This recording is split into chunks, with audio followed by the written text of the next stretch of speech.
Menteri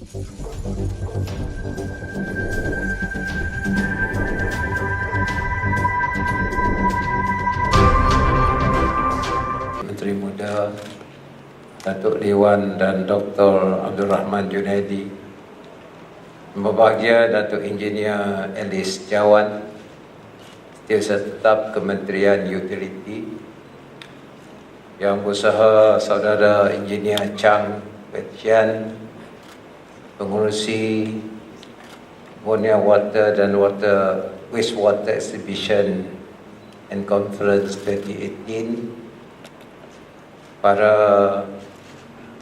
pensyarah, distinguished speakers, participant, ladies and gentlemen. Pertama kali saya ingin nak mengucapkan setinggi penghargaan dan terima kasih kepada pihak penganjur kerana memberi penghormatan kepada saya untuk meresmikan persidangan kali keempat pada pagi ini. I would like to take this opportunity to congratulate the organizer, the Water Association, as well as the Ministry of Utility Sarawak for organizing this conference, which I feel is very relevant in our effort to supply quality water to our people. I understand that the theme of this conference is Smart Water Grid through innovation, partnership, and digitalization. And it is, I think, together with our effort to transform Sarawak into digital economy, this theme is very much relevant to our effort to transform our economy. Ladies and gentlemen, I went to certain areas in Sarawak, particularly rural areas, and I found out that there's a lot to be done to supply water to our rural people. As you know, water is very, very important in our economy, not only for the consumption of human being, but also as basis for you to activate your economic activities. Agriculture needs water. Without water, you cannot move your agriculture. And also, if you want to transform your cities, you need water. Manufacturing also need water. Data center also need water. Meaning water is a very essential part in our economic activities. And therefore, any planning that you want to do for any economy, water is essential and it is very precious commodity that you have to manage properly. Wastage of water means wastage of resources. So ladies and gentlemen, today I just want to share with you what I feel should be done in terms of water distribution, as well as water as an economic commodity for everybody. There are four components which are very important. One is source of raw water. You must identify the source of raw water. Having said that, you have to determine the quality of the water, whether that water is clean enough. If not, then you have to treat the water, either with chemical or with other means for you to clean that particular water. Number two, which is also important, is the process that is involved for you to get that quality water. And this process, I leave to the engineers. You are smart enough to find the relevant process in order for you to produce the quality water that you need. Having obtained that quality water, your next step is distribution of water. How you distribute the water so that the water can reach out to the consumers or to the target groups. And along the way, what is the quality of your pipe? Because non-revenue water is a wastage. Everywhere, this is a problem because the distribution process may have certain fault distribution. Once you get that non-revenue water, meaning it is no longer economic.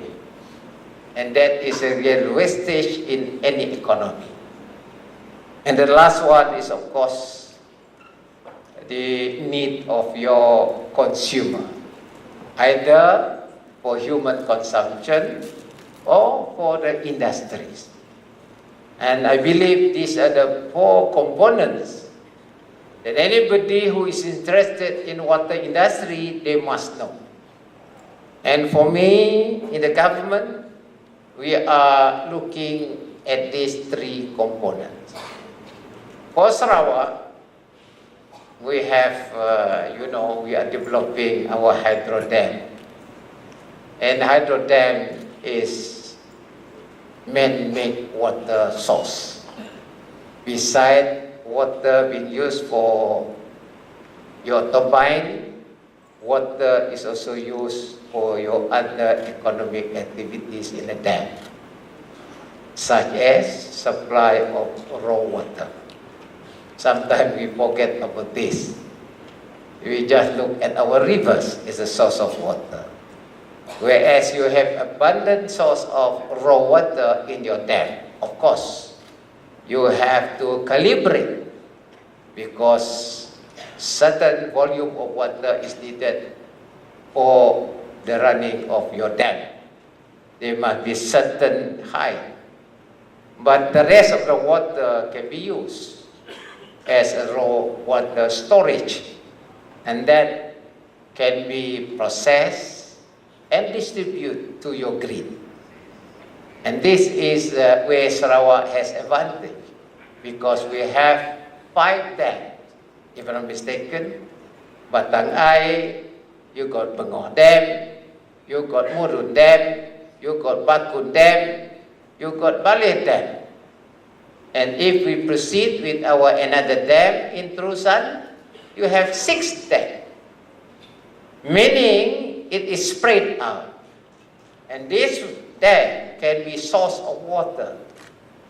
And then it can be processed and distributed to the target groups, to the consumers. Well, Dr. Rundi just mentioned we just came back from Canada. Canada got the Great Lakes. And they use the lake as a source of raw water. And that's why they have over 100 years history of water. And they developed technology as well as that.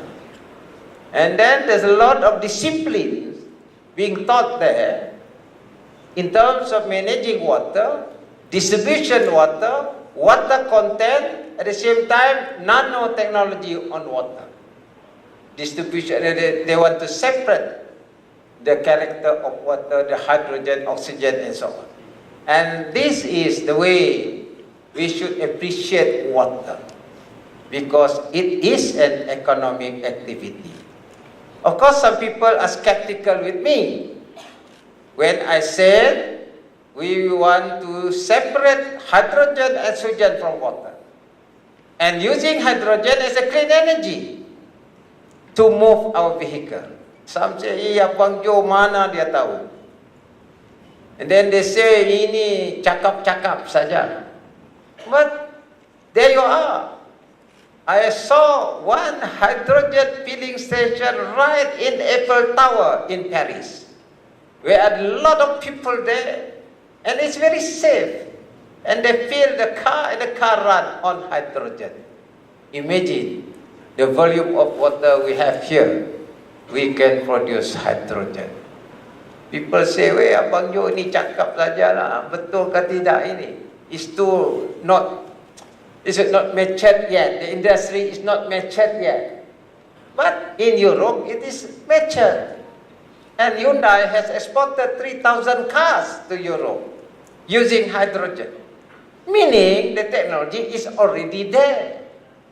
Not that I want to invent the energy or the process of hydrogen. It's there. It's the question of adopting technology for the needs and also for our consumption. And therefore, at this stage of the game, we must keep ourselves abreast with technology. After visiting Waterloo, I am intending to send our students to do postgrad there in Waterloo. For that, they can do postgrad research with Sarawak as a project. And how to maximize our water resources in Sarawak, not only for consumption, but also for the future.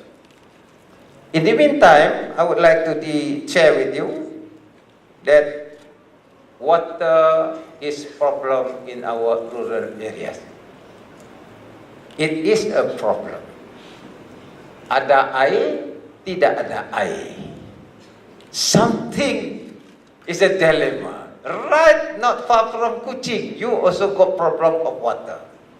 Bau got problem, no air. Yet, air is there. The same goes with other rural areas, and therefore, I have decided to allocate 2.8 billion to do infrastructure development in this area. Number one is to get the source of water in the stressed area. Number two, distribution. Number three, water treatment in all these stressed areas, in the rural areas. I have to say LRT tunggu dulu. Saya tidak buat LRT. Saya buat air dulu untuk orang kampung. So, I have allocated 2.8 billion for us to improve water within these 2 years. That's why there are Datuk Alice, Datuk Rundi, they are very busy now. All the water agencies very busy. Now, no excuse, tidak ada duit. Federal kata tidak ada duit, state ada duit. Kita kasih duit. And we have our own bank. That one you leave to me. I manage it. But the fact is that we allocate this to give water to our rural people. For the first stage, it is the stress area. I went to Mukah, you just imagine, in Mukah tidak ada air. And then dia punya pump, ini saya mau kongsi sikit lah. Dia ekor jelatung, up and down. Dan dia punya pump, dia letak di bawah jelatung. Ada di bawah jelatung, what happened is you got debris accumulated in the jelatung, and then the water got stuck. Tidak ada masuk pump. Orang tidak ada air. I went to the spot itself together with Chan. We managed to solve it. We solved it just a matter of $500,000. We reallocate from Jelatung to another spot. Very simple. You don't need to be an engineer to solve that problem. I did it. I did it in Mukah, Dalat. The same came with Kampung. Somebody was with me in Kampung. It's the same thing. What happened is, the water distribution started from the source water, go to Roban, go to Kampung. And the volume is not enough because Robot people took the water first, so Kampung got no water. Because one area consume a lot of water, so the other part cannot consume water. So myself, Dato' Elias Rundi, I went there. So what they did? Have another line straight to Kampung. So masuk a lot of water in Kampung. The problem is the pipe. Sebab air pressure banyak, pipe pecah. Pipe to the rumah, to the house. So, you know, from that experience, we got this problem, distribution. And we have to solve this distribution problem in order for us to get the water right to the consumer. The same with Sungai Asap. Sungai Asap, the pipe does not come right to the home. Ya, tidak sampai. Air pun tidak tahu mana mau pergi. So this is the problem in rural areas, and thank God we have identified it, and now for us to rectify and need money, the state give the money, 2.8 billion. I emphasize this because it's not easy to get 2.8 billion. But for the sake of people, I managed to manage the fund for this development for next 2 years. Now, having said that, the next question is the implementers. Bukan senang 2 years, you know. And you have to settle all these areas in the rural areas. Therefore, capacity must be there. Our contractors must be up, number one contractor. Given the job, they must do it. Don't subcontract it. The moment subcontract is just like non-revenue water. So yeah, you have to do it, and the contractors must be able to know the new technology. Number two, the suppliers. The suppliers must be able to supply at affordable costs. I have decided that the supplier priority must be given to Sarawakian companies first. And these Sarawakian companies make sure you deliver quality pipes. Jangan keluar pipe bocor. That pipe must be of quality standard. And number three, because you have to have your own consultant and engineers to get involved in planning. Because whatever implementation you want to do, you must have certain plan. For the government, I have a plan of 2 years. So, people who are in the industry should also have the plan within 2 years. Whatever time given to you, you must fulfill it. And it is going to be spread out.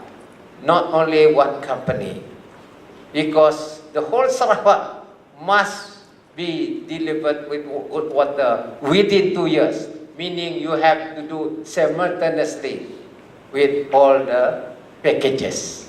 And I would like the local people to keep abreast, use modern management, and as well as the implementation must be of standard. Number three, the government is going to install digitalization. Because once you lay down the pipe, it becomes a command data to be stored in Jabatan Air. In other words, the lines are already inside our data. If there's something wrong, then the alert will come to the signal will come to the head office. And this will be all stored in our central data. And this is what digitalization means.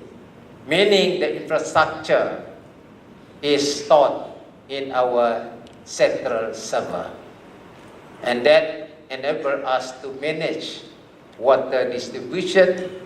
And if there are any problem, the signal will appear and we can send our people to rectify the problem. This is the way we manage water, not like before. Kalau dulu dia tengok, kalau air ni something wrong with water, then you start digging. But now all digitalization. Digitalized, in other words, you store the data in our central server. Meaning, anywhere you have the infrastructure, you know where the water is. If something wrong, then you can solve that particular problem and rectify it. So ladies and gentlemen, this is what the government is doing. I like to share with you that there are 247 projects to be undertaken, which include treatment water plant, distribution network system, improvement works, pipe replacement, non-revenue water management, modernization initiative, and also the Sarawak alternative rural water supply SAWAS. These are what we are going to do, 247 projects, which I hope to be implemented within 2 years. And after that, of course, we want to extend to build state water grid. That will be the second phase. Let us concentrate on the first phase, get our people to get water, so that our farmers will get water, they can plant more durian, musangking, and then got extra money. And also, we are promoting what we call precision farming. Precision farming also needs water. That will definitely improve our agricultural sector and therefore increase the income of our rural people, including farmers and fishermen. So when you talk about water, bukan untuk mandi saja.